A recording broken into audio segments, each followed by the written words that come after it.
Menurut ahli sains, alam semesta tercipta kerana letupan besar 13.8 bilion tahun yang lalu, dikenali sebagai Big Bang, dan kemudian ia mula berkembang. Pengembangan masih diteruskan, seperti belon yang diisi, ia masih merentang ke semua arah. Perkara ini dipersetujui oleh ahli fizik, tetapi ada yang tidak kena. Kadar pengembangan kosmos boleh diukur dalam pelbagai kaedah, dengan pelbagai hasil. Adakah terdapat masalah dengan kaedah pengukuran?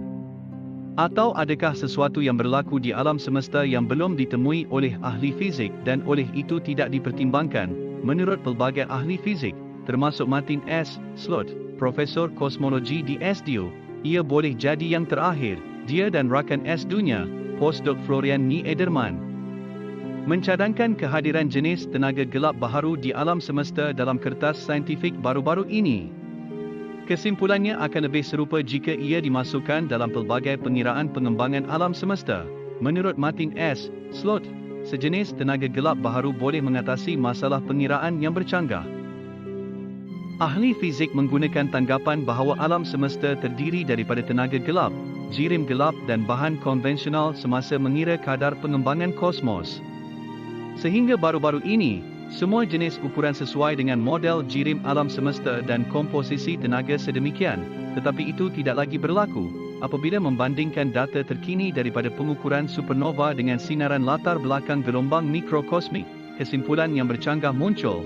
Kedua-dua metodologi hanya menghasilkan anggaran yang berbeza untuk kadar pengembangan. Dalam model kami mendapati bahawa jika wujud jenis tenaga gelap tambahan baharu dalam kosmos awal, ia akan secara serentak dan tanpa percanggahan menerangkan kedua-dua sinaran latar belakang dan data supernova, jelas Martin S. Slot.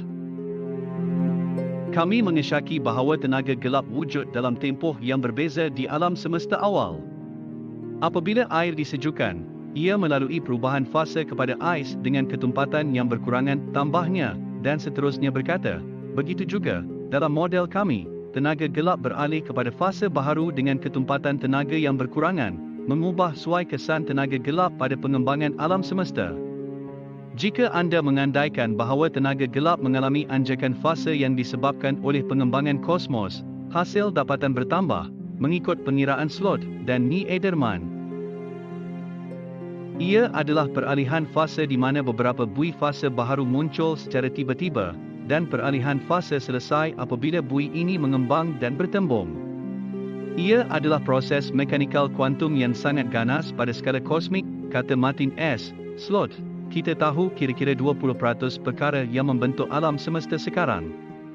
Ia adalah perkara yang membentuk anda dan saya, planet, dan galaksi.